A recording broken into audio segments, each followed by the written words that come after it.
안녕하세요, 라모입니다. 오늘도 여행지에서 주의해야 될 남자들의 유형에 대해서 이야기해 보겠습니다.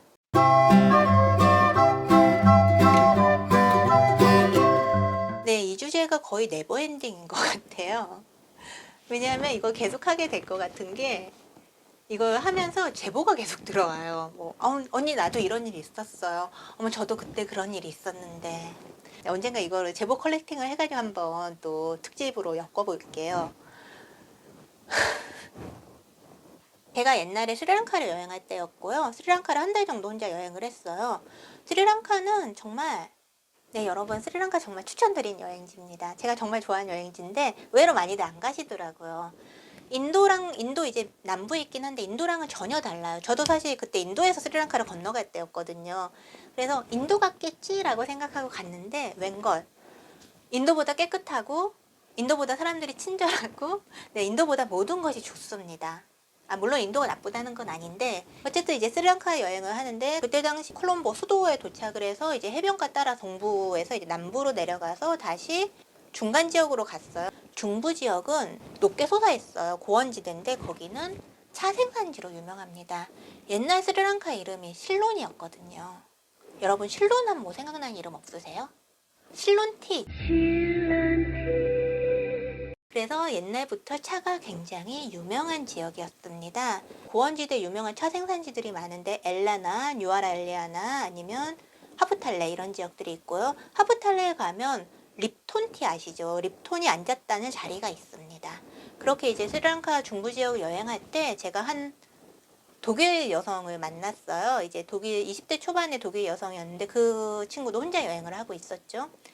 그 친구와 여긴 스토리가 되게 많은데 우리가 그래서 그때부터 이제 그 친구랑 저랑 같이 여행을 해서 이제 엘라에서 만나서 우리가 나중에 시기리아라고 해서 거대한 바위성이 있는 그런 지역이 있거든요. 그래서 거기도 같이 가고 2주 정도 같이 여행을 했어요. 그래서 이 친구가 굉장히 특이한 친구였는데 저를 만나기 전에 이 친구가 스리랑카에 있는 한 명상원에 갔대요. 스리랑카가 명상으로도 되게 유명해요. 초기에 이제 불교가 인도에서 발생을 해서 스리랑카로 건너갔기 때문에 초기 불교의 이제 맥을 이오는 곳이기도 하고요. 윗바사나 수련이라고 해서 이제 자기 자신을 바라보는 그런 수행법이 특히 발달되어 있습니다. 저도 스리랑카에 있을 때 이제 윗바사나 센터에 일주일 정도 있으면서 명상을 하고 했었는데 그 친구도 저랑 만나기 전에 그럼 윗바사나 수련 단체에 갔었대요. 남부에 있는 한 불교 사원에 갔는데 거기 스님이 한 분 계신데 이제 30대 정도 나이가 많은 스님은 아니었대요. 근데 그 스님이 거기서 이제 가장 학식이 높은 걸로 존경을 받고 있는 스님이 있었다고 합니다. 그래서 이제 윗바사나 수련을 하고 이제 며칠 정도 됐을 때 그 스님이 그 친구를 부르더래요. 같이 명상을 하자고. 그래서 이 친구는 모두가 존경하는 그런 스님이 자기를 이제 특별히 불러서 명상을 함께 하자. 명상을 가르쳐 주겠다. 그러니까 이제 간 거예요. 그래서 처음엔 같이 명상을 했대요. 같이 명상도 하고 요가도 하면서 굉장히 평화로운 분위기에서 수련을 했는데 갑자기 이 스리랑카 스님이 이 친구한테 자기가 타이 마사지를 할 줄 아니까 마사지를 해주겠다고 했대요. 제가 전번에 한국 오빠 아저씨를 조심해 편에서도 마사지를 해주겠다는 남자는 다 걸으라고 했잖아. 믿고 걸으라고. 무조건 걸으라고. 제가 나중에 마사지 얘기를 몇 번 더 하게 될 건데 어쨌든 그 사람이 카이로프락틱이나 재활치료 자격증이 있는 게 아닌 이상은 일단은 마사지는 믿고 걸으셔도 좋습니다. 그리고 대체 이 스리랑카 스님은 왜 타이 마사지를 할 줄 아는지 모르겠어요. 어쨌든 이 친구한테 이 스님이 타이 마사지를 제안을 했어요. 근데 이 친구는 순진했던 거죠. 근데 마사지를 해주는데 점점 손길이 이상 야릇해지더라고 합니다. 그래서 이 친구가 뭔가 이상하다라고 눈을 떠보니까 Oh my god. 이미 스님은 네, 모든 옷을 걸치지 않고 자연 그대로의 모습이 돼가지고 그 친구한테 이렇게 마사지를 하고 있었던 거죠. 세상에 참 변태 많죠. 어쨌든 그래서 이 친구가 너무 놀라서 그 새벽에 짐을 싸가지고 그 지역에서 나왔었대요. 그래서 사실 이게 되게 위험한 상황이었고 심각한 문제였는데 그에는 일단 2가지 중요한 교훈이 있어요. 뭐 하나는 일단 마사지는 믿고 걸으라는 거. 네. 10번, 100번 강조해도 지나치지 않습니다. 마사지를 해주겠다 남자 일단 믿고 걸으세요. 그리고 두 번째는 스님이라고 안심하지 말 것. 그래서 그 얘기를 듣고는 제가 이제 그 친구한테 물어봤어요. 야, 그 스님이 널 불렀을 때 한 채 의심도 없었어?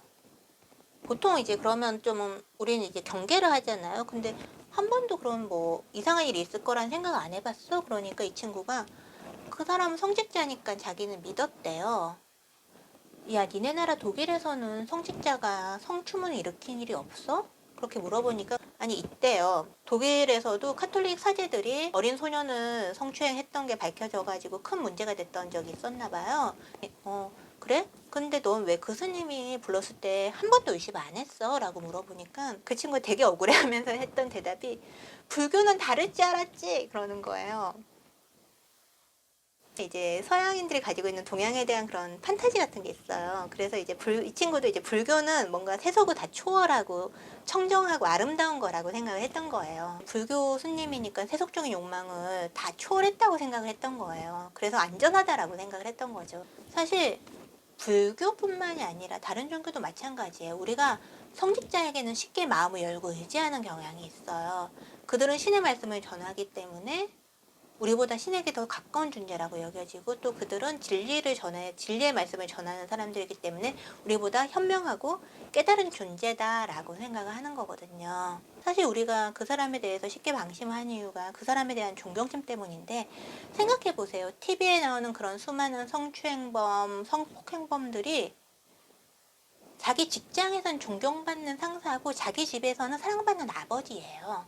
그래서 그 사람이 여성을 대하는 태도는 그 사람이 평소에 얼마나 존경스러운 사람인지랑은 전혀 상관없는 문제예요. 그래서 우리가 어떤 존경스러운 대상을 만나더라도 절대 방심하지 말아야 됩니다. 그래서 이번 시간 주제는 성직자도 방심하지 말자. 그들도 신에게 가까이 가고 싶어하는 인간일 뿐입니다.